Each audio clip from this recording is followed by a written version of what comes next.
Ngày cưới của tôi, bạn gái tôi mặc váy cưới màu trắng đứng trên mái nhà. Thân chào cả nhà, không nên xem chùa đâu đó. Nhớ đăng ký, like, comment để ủng hộ team nha. Em khóc và hỏi tôi nếu em chết, những người làm tổn thương em có cảm thấy tội lỗi không? Họ sẽ không cảm thấy tội lỗi, nhưng anh sẽ để họ chết. Hãy để mỗi người trong số họ chết vì em.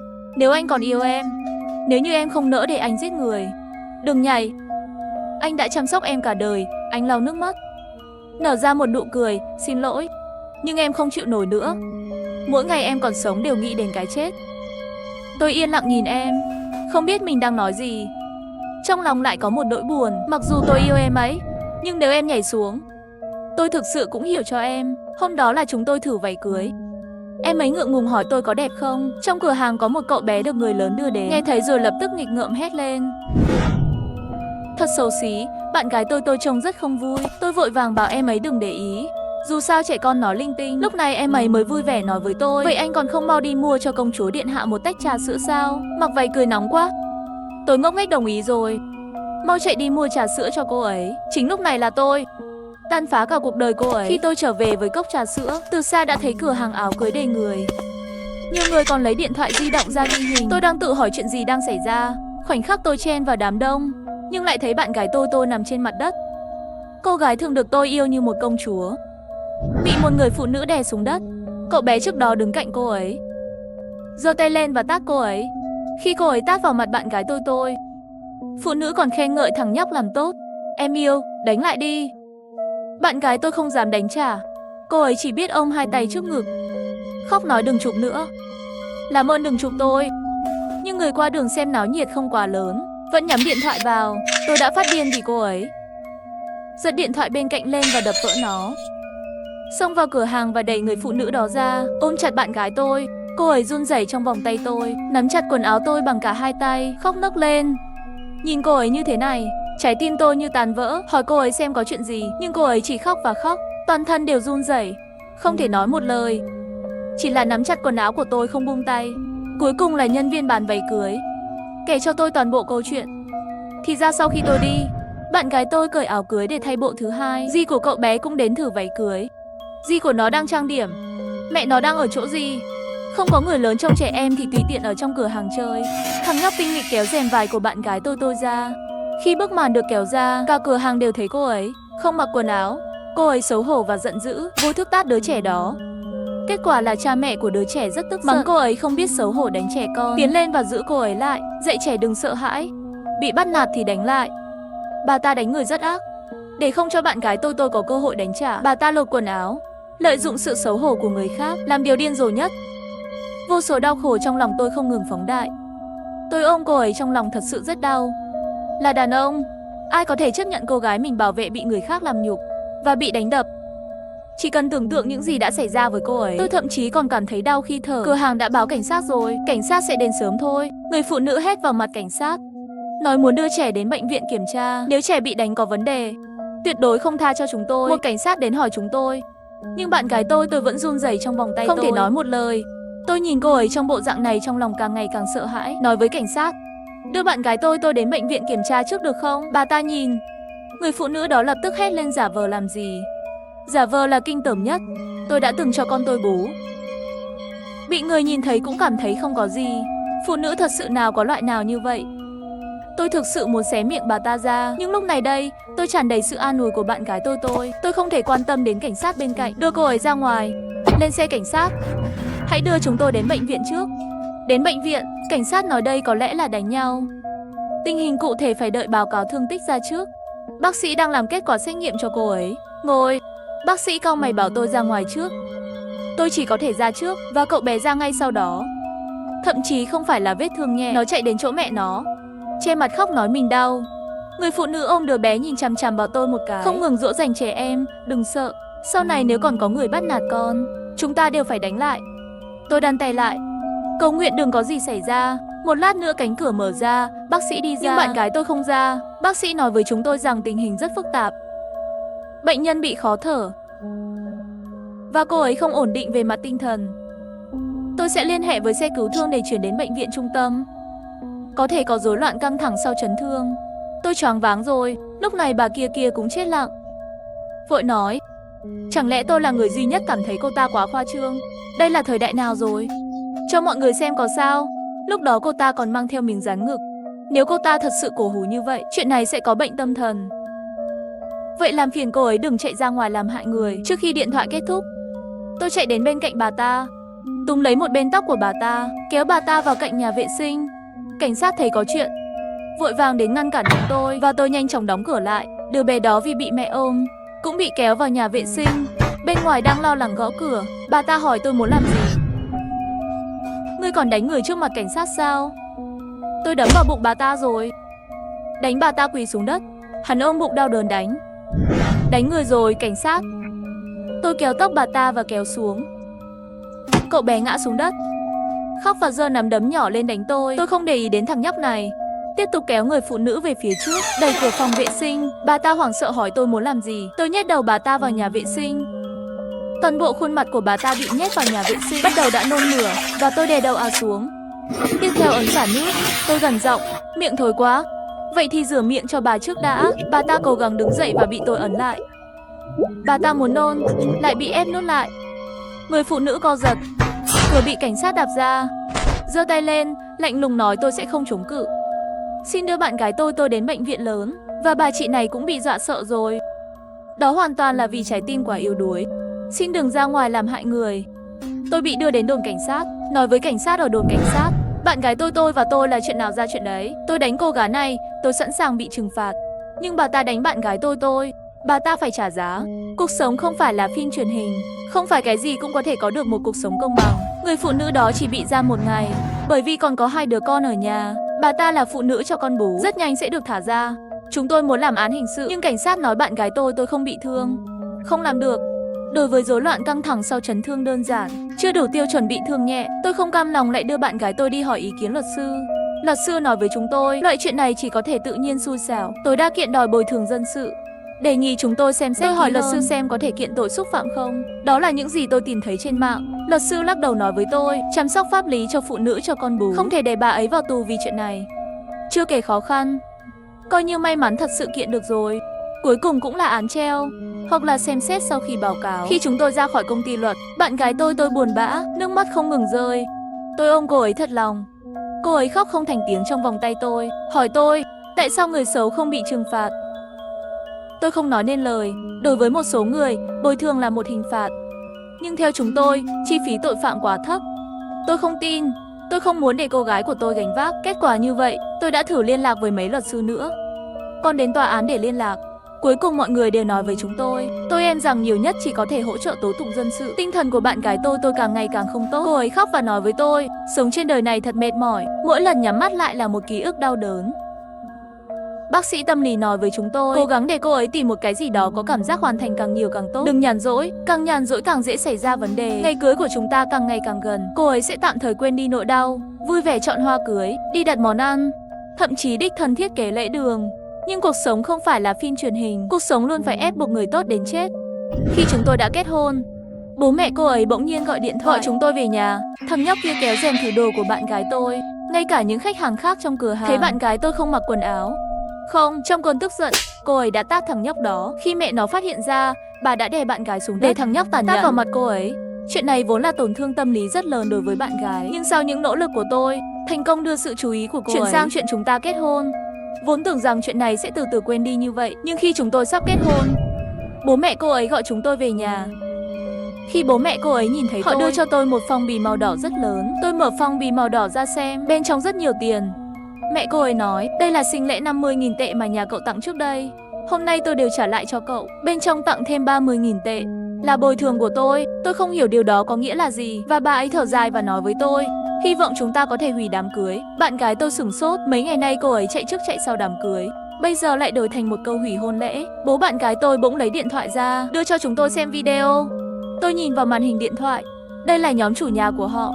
Một người hàng xóm trong nhóm đã gửi một video. Đây chính là lúc bạn gái tôi ở cửa hàng cưới bị lột quần áo, video bị đánh. Trong video, người bạn gái tôi luôn che thân thể, xin những người này đừng quay phim, nhưng những người này chỉ là để xem náo nhiệt, bất chấp lời cầu xin của cô ấy, mang lại điều tồi tệ nhất trong cuộc đời cô ấy. Chụp hết rồi, Đây vẫn không chỉ là gửi video, bà ta vẫn đăng tung tin đồn nói cửa hàng áo cưới bên kia đường Xuân Hoa. Kẻ thứ ba cùng người đàn ông đi chụp ảnh cưới, bị bạn gái tôi anh ta lột quần áo. Trẻ con đều tức giận đánh kẻ thứ ba. Tôi và bạn gái tôi đều sửng sốt, chuyện rõ ràng không phải như người hàng xóm này nói.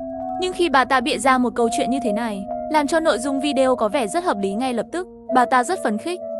Còn gửi một cái khóc vẻ mặt, lại nói trong nhóm, một đứa trẻ nhỏ như vậy biết bảo vệ mẹ mình. Người phụ nữ này đúng là một con hồ ly hôi thối. Mọi người đang chuyển tiếp video, người phụ nữ đáng xấu hổ, mọi người tức giận. Mọi người đều mắng chửi bạn gái tôi, họ nghe gió thành mưa. Mất khả năng suy nghĩ độc lập. Tôi hỏi mẹ cô ấy tại sao các bạn không làm rõ một chút. Bác nói tôi không thể làm rõ. May mà hôm đó hai người trang điểm. Những người hàng xóm này không nhận ra, miễn là ta không nói chuyện, họ sẽ không biết đó là con gái ta. Bạn gái tôi nhìn mẹ, cô ấy nói chuyện đều run rẩy. Mẹ để họ không biết đó là con gái mẹ. Mẹ để họ bịa ra à? Bác ấy nói mẹ làm vậy là muốn tốt cho con. Chuyện đến mức này, đừng có tổ chức đám cưới nữa. Thật là xấu hổ. Cô ấy ngắt lời, khóc nói mẹ, con không phải là loại người mà mẹ nói trên mạng. Tại sao không thể kết hôn? Con nghĩ ta không muốn con gái mình kết hôn sao? Con tự nghĩ đi. Trang điểm rồi, đến lúc đó mọi người sẽ nhận ra người trong video là con. Bạn có nghĩ rằng đám cưới của con sẽ hạnh phúc? Con nghĩ mọi người sẽ chúc phúc cho con. Họ vẫn sẽ thầm cười nhạo con. Tất cả là vì con. Sao con không hiểu? Lúc này bạn gái tôi cũng không nói nên lời. Chúng ta đều hiểu ý mẹ cô ấy. Ngay cả khi chúng ta có thể làm rõ danh tiếng của mình. Đám cưới này, đối với bạn gái tôi, cô ấy sẽ là chủ đề bàn tán trong đám cưới. Mấy ngày bạn gái tôi tâm trạng không tốt. Cuối cùng không chịu nổi, cô ấy vào phòng ngủ và đóng cửa lại. Lát nữa, trong phòng ngủ liền truyền ra tiếng khóc thốt tim. Tại sao những người bị tổn thương đều là tôi? Tôi không làm gì sai cả. Tại sao chỉ có một mình tôi bị ủy khuất?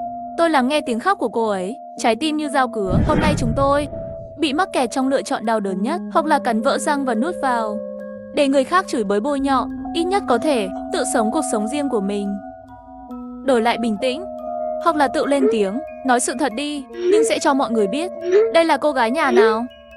10 năm tới, đi ra ngoài vứt rác đều phải chịu chỉ điểm, nói xấu sau lưng, dù đi đường nào. Người bị thương chỉ có chúng tôi. Tôi cố mở cửa, muốn vào và ôm cô ấy, nhưng phát hiện cửa bị khóa ngược. Bảo, cho anh vào được không? Cô ấy khóc không thành tiếng. Cô ấy nói với tôi tiết kiệm trong một thời gian dài, mua cho mình một chiếc nhẫn kim cương lớn, tiền thưởng 3 năm, mua cho mình một chiếc Audi làm bạn đời.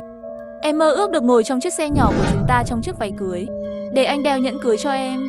Cô ấy đã trải qua nhiều năm khó khăn chỉ vì một giấc mơ trong đám cưới, và bây giờ mọi người đang nói với cô ấy rằng bạn đúng. Nhưng bạn không thể có ước mơ. Bản thân tôi cũng đỏ mắt, nói chúng ta có thể kết hôn.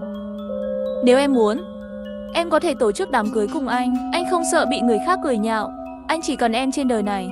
Cô ấy khóc và nói với tôi đám cưới này không thể nào hạnh phúc được nữa. Như bố mẹ em nói, chờ em thay trang phục cô dâu và xuất hiện trước mặt mọi người, chỉ đổi lấy sự cười nhạo. Tôi không nói dối nữa, tôi chỉ nhớ hai người lần này thôi. Người phụ nữ đè cô ấy, tôi không biết địa chỉ. Tôi chỉ nhớ tên cô ấy là Vương Vĩnh. Và người phụ nữ hàng xóm gửi video quy định trong nhóm biệt danh của mọi người phải dùng số phòng của mình. Tôi nhớ cô ấy sống ở 4 tòa nhà số 901. Tôi không nói gì, chỉ là muốn những người này chết phải nhớ kỹ. Tôi nắm chặt tay, chìm lòng bàn tay của mình. Mọi phụ nữ trên thế giới này có một người đàn ông yêu cô ấy đến tận xương tủy. Tôi sẽ làm bất cứ điều gì cho cô ấy.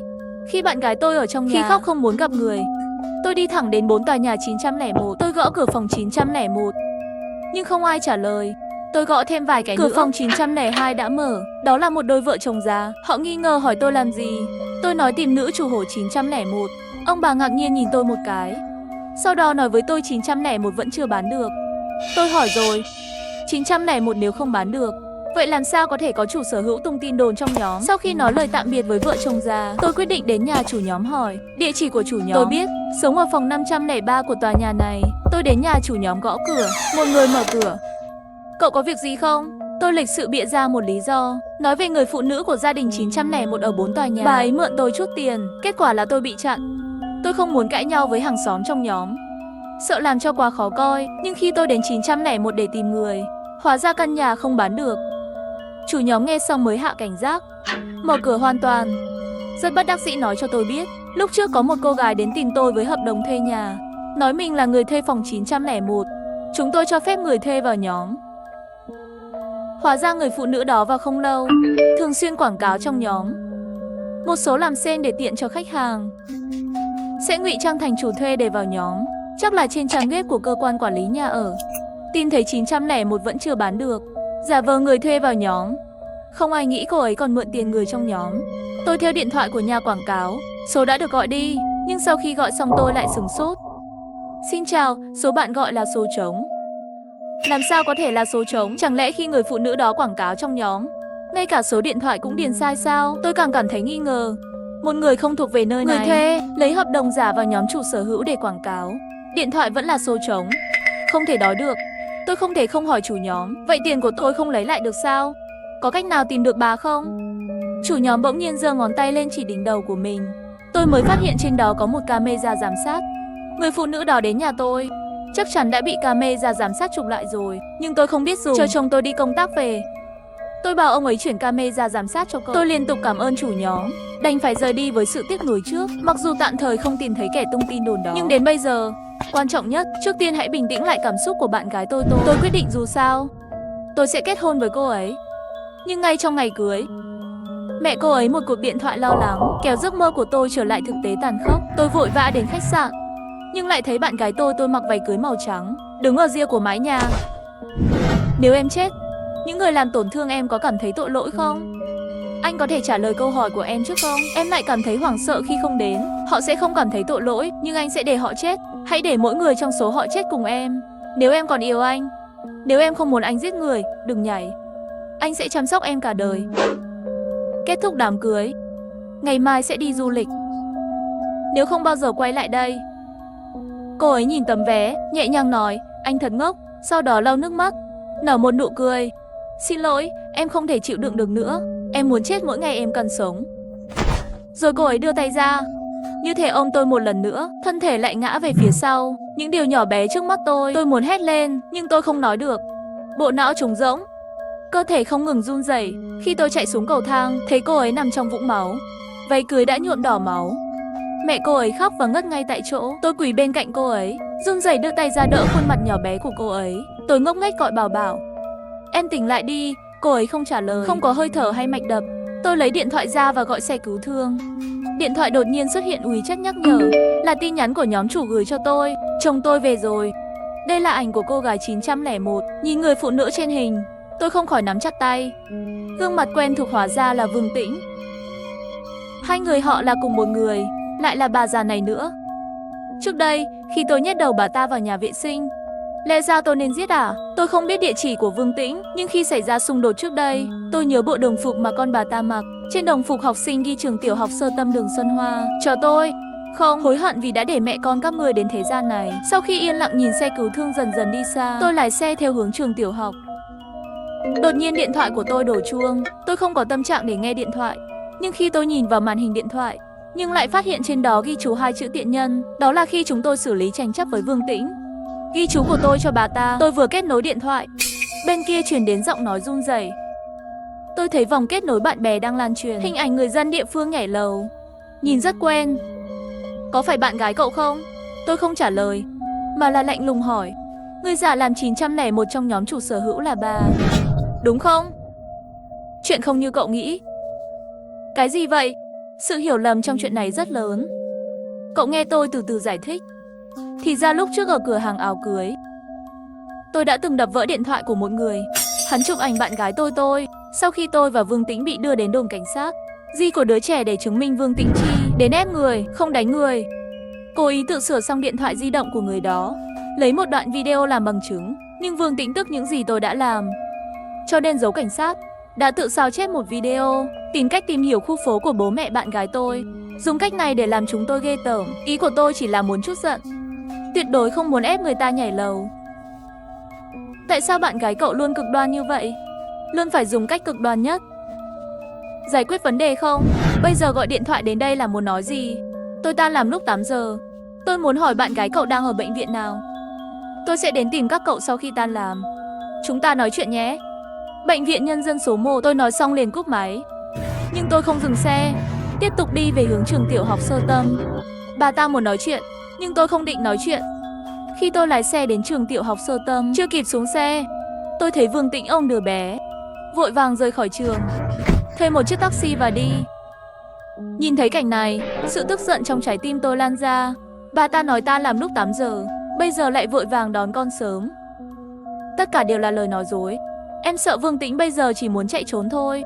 Nếu tôi tin bà ta, đợi ở bệnh viện, vậy chờ tôi tỉnh lại, bà ta đã biến mất từ lâu rồi. Tôi lái xe theo kịp Vương Tĩnh, chiếc taxi của hai mẹ con. Cuối cùng họ ngừng xuống xe ở trạm xe buýt đường dài. Chúng tôi đi thẳng vào nhà ga. Bà ta muốn đưa cậu bé đi mua vé, nhưng lúc này đứa trẻ lại đang kêu mẹ. Con đã nói rất nhiều lần rồi, con phải đi vệ sinh, con không thể nhịn được nữa. Vương Tĩnh nhìn thời gian khởi hành.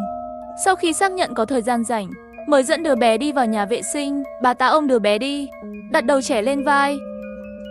Bằng cách này, đứa trẻ đang đối mặt với tôi. Nó thấy tôi mở to mắt, sau đó cố gắng vỗ Vương Tĩnh, hét lên mẹ ơi. Kẻ xấu đang đến, kẻ xấu đang đến. Kẻ xấu nào? Đừng gọi bừa. Vương Tĩnh sau này quay đầu lại, và tôi đã xuất hiện phía sau họ. Ta một tay trực tiếp nắm cổ bà ta. Đứa trẻ rơi từ trong lòng Vương Tĩnh xuống đất, khóc và la hét đau đớn. Vương Tĩnh cũng không ngừng đấu tranh nhưng vô ích, lại bị tôi kéo vào nhà vệ sinh, đóng cửa nhà vệ sinh sau khi vào và khóa trực tiếp. Sau đó ném Vương Tĩnh xuống đất bên cạnh. Thật có duyên, chúng ta luôn giải quyết trong nhà vệ sinh. Hỏi bà lần trước có phải không uống đủ không? Khuôn mặt nà ta đầy sợ hãi. Sợ hãi một bên lùi lại, một bên vội vàng nói, chính bạn gái cậu quá kích động. Cô ấy thật sự bị bệnh. Con nhảy lầu vì chuyện nhỏ như vậy. Tôi bồi thường tiền cho cậu còn không được sao? Tôi lạnh lùng nhìn Vương Tĩnh, trốn vào góc tường run rẩy. Khi tôi đến gần, bà ta khóc và nói tôi sai. Tôi thật sự sai rồi, xin hãy tha thứ cho tôi. Bà không thực sự nghĩ rằng bà sai. Nước mắt và thái độ hiện tại của bà, tất cả là vì sợ bị trừng phạt. Ngay lúc này, khóa cửa đột nhiên phát ra tiếng động lớn. Tôi quay đầu nhìn mới phát hiện cửa đã bị mở. Một người đàn ông to lớn đứng ở cửa, và cậu bé đang trốn sau lưng người đàn ông. Vương Tĩnh nhìn thấy người đàn ông đó, nỗi sợ trên mặt bỗng nhiên không còn nữa. Ông ấy hét lên, ông xã, ông đến rồi. Vương Tĩnh khi chồng bà ta ở đây, hoàn toàn không phải là một thái độ như vừa rồi, cười điên cuồng. Không phải cậu điên lắm sao? Chồng tôi là huấn luyện thể hình. Cậu điên thêm một cái nữa để tôi xem. Thấy tôi không nói chuyện, Vương Tĩnh biểu hiện càng thêm vô đạo đức. Bây giờ cậu không dám nói chuyện nữa. Một kẻ hèn nhát như cậu chỉ dám đánh phụ nữ vô tội. Tôi nói cho cậu biết, nhìn thấy con ngốc nhà cậu nhảy lầu, tôi gần như ngất đi vì cười. Đáng đời, đánh con tôi đều là báo ứng. Tôi hy vọng cô ta chết. Vương Tĩnh còn chưa nói xong, tôi tát thẳng vào mặt bà ta, bị đánh xoay nửa vòng, ngã xuống đất, đồng thời máu mũi cũng chảy ra. Bà ta bịt mũi đau đớn kêu lên chồng. Cậu thật dám đánh tôi. Chồng Vương Tĩnh lúc này không phản ứng lại, trực tiếp xông vào tôi. Hắn nắm lấy cổ tôi, muốn nâng tôi lên, và tôi nhấc chân lên và đá vào đúng quần của anh ta. Rồi tôi lại nắm chặt tay, đấm mạnh vào cổ họng hắn. Tôi ra tay rất nặng. Hắn khó thở lắm, đau đớn che cổ mình, và tôi không có ý định để họ đi. Tôi lại ôm đầu hắn bằng hai tay. Sau khi nâng đầu gối, khuếch mạnh vào sống mũi của hắn. Chồng bà ta mất sức, sau khi phun ra một ngụm máu lớn, ngã xuống đất không ngừng co giật. Trong nhà vệ sinh lập tức yên tĩnh lại. An ninh nhà ga ban đầu còn muốn ra mặt, giờ phút này lại chỉ có thể ngơ ngác đứng ở cửa. Mức lương 3.000 một tháng không đáng để liều mạng. Cậu bé khóc và chạy về phía tôi, miệng cứ la lên, đồ xấu xa, mày không được đánh bố mẹ tao. Tôi tóm lấy nó, ném ra khỏi nhà vệ sinh công cộng. Tôi quay người nhìn về phía Vương Tĩnh, người tiếp theo sẽ đến lượt bà. Vẫn chưa đợi tôi, Vương Tĩnh liền chủ động thừa nhận sai lầm của mình. Tôi không biết xấu hổ, tôi lẻn vào khu phố của bố mẹ cô ấy. Tôi tung tin đồn vu khống người khác, tôi đã không chăm sóc con mình. Tất cả là lỗi của tôi, làm ơn để tôi đi được không? Chỉ cần cậu lần này giơ cao đánh khẽ, để tôi làm gì cũng được. Nhưng tôi không định thả bà già đáng ghét này ra.